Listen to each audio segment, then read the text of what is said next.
On pourrait l'appeler Yoko, yaourt à la noix de coco.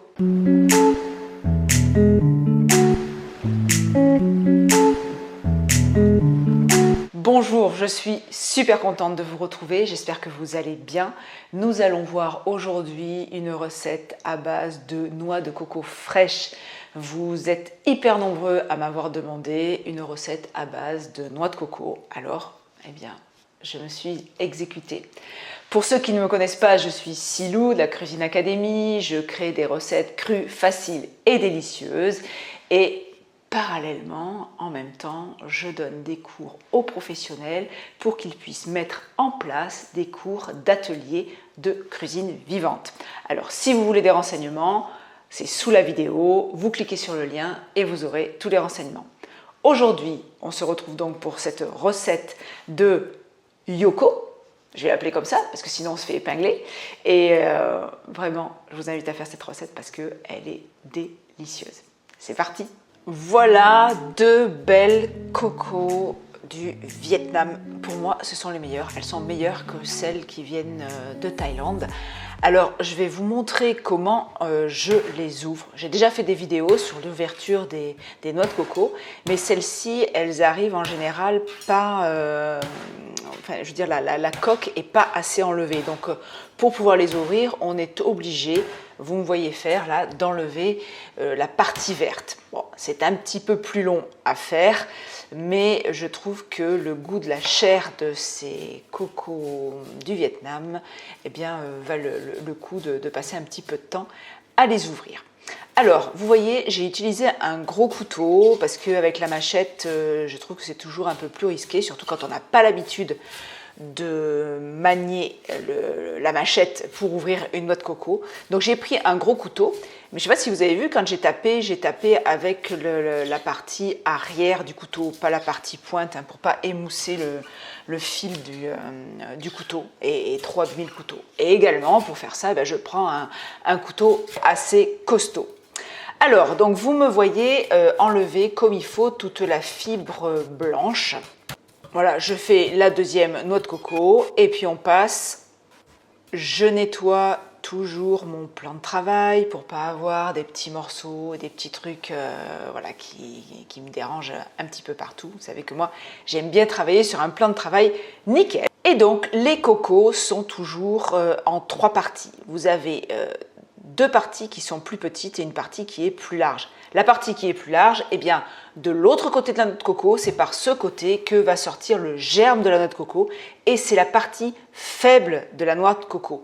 C'est la partie donc sur laquelle on va taper et que l'on va pouvoir casser facilement pour pouvoir ouvrir la noix de coco. Alors regardez, je prends le couteau et je vais taper vraiment avec l'angle du couteau. Tac! Un petit coup, je fais levier et vous voyez, j'ai ouvert ma noix de coco sans problème. Celle-ci est magnifique. Donc, je vais ouvrir les trois noix de coco. On va récupérer l'eau de coco. Je le fais passer dans une petite passoire parce que s'il y a des petits bouts de la noix de coco, et bien comme ça, c'est retenu dans la passoire et mon liquide sera nickel. Et puis maintenant, je vais enlever donc la chair de coco. Pour ça, c'est très simple. Eh bien, je prends un petit couteau pour commencer à la décoller et avec une spatule, je décolle l'intégralité de la chair. J'enlève les petits trucs marrons qu'il y a dessus parce que quand on va faire le yaourt, sinon ça peut faire des petits bouts durs dans le yaourt. Et voilà, pour enlever la chair dans la grosse partie de la noix de coco, vous me voyez, je décolle un petit peu avec le couteau et après, je passe ma spatule dans la noix de coco et tout doucement, je tourne et en même temps que je tourne, j'avance ma spatule pour décoller au fur et à mesure toute la chair de coco. Si vous n'avez pas tout récupéré avec la spatule, eh bien vous pouvez le faire avec une petite cuillère pour ne pas en laisser une miette. Maintenant que mes noix de coco sont toutes prêtes, eh bien j'avais mis à tremper des noix de cajou et je vais donc les rincer et elles vont me servir également à réaliser ce délicieux yaourt. Il ne me reste plus qu'à mettre mes noix de cajou dans le blender, rajouter la chair de coco fraîche, rajouter l'eau de coco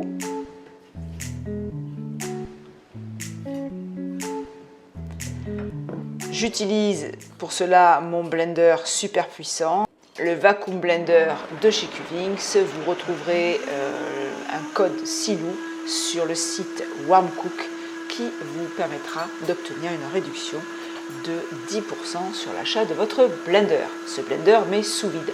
Là, pour cette recette, je n'ai pas jugé nécessaire d'utiliser le sous vide. Une fois que tout est bien réduit, bien lisse, je vais rajouter encore un petit peu d'eau de coco pour arriver à 1 litre de yaourt, 1 litre de liquide pour faire mon yaourt. Et puis je vais rajouter également les ferments.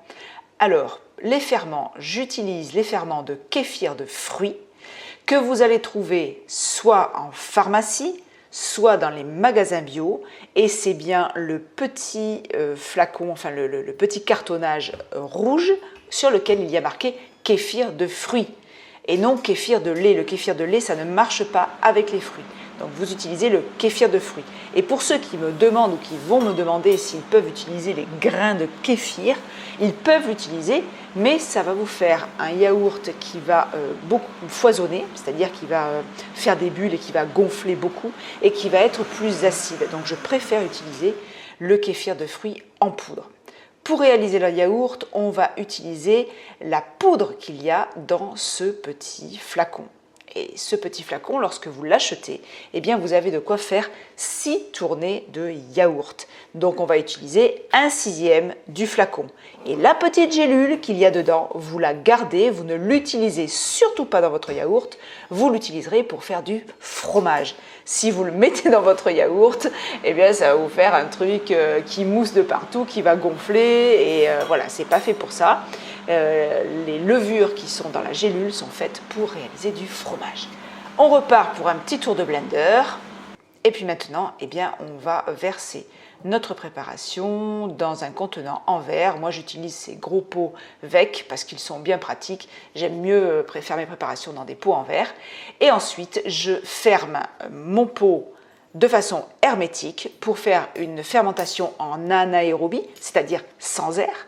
Et je vais mettre mon pot dans mon fermenteur, le fermenteur qui vient aussi de chez Cuvings. L'intérêt du fermenteur, c'est que vous allez pouvoir programmer l'heure, enfin le temps de fermentation, ainsi que la température très précise de fermentation. Alors, je vais mettre pendant 8 heures et je vais le mettre à 28 degrés. C'est parti! Rendez-vous demain pour le résultat.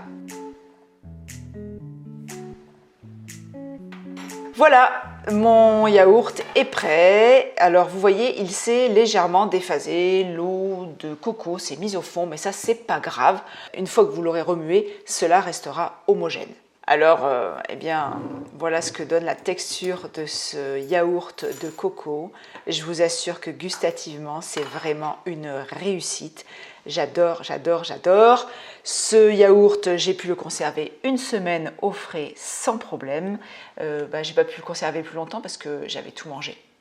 Alors voilà, j'espère que cette recette de yaourt à la noix de coco fraîche va combler vos envies de yaourt et va surtout remplacer vos produits laitiers. En attendant, vous pouvez télécharger la recette de ce yaourt en cliquant sous la vidéo. Vous pouvez laisser un message, poser des questions sous cette vidéo. Je prendrai plaisir à vous répondre. Vous pouvez me retrouver également sur Instagram à Silou Cuisine. Venez nombreux sur Instagram parce que j'y suis pratiquement tous les jours. C'est un réseau qui me plaît bien et qui est plus facile pour moi à utiliser que YouTube.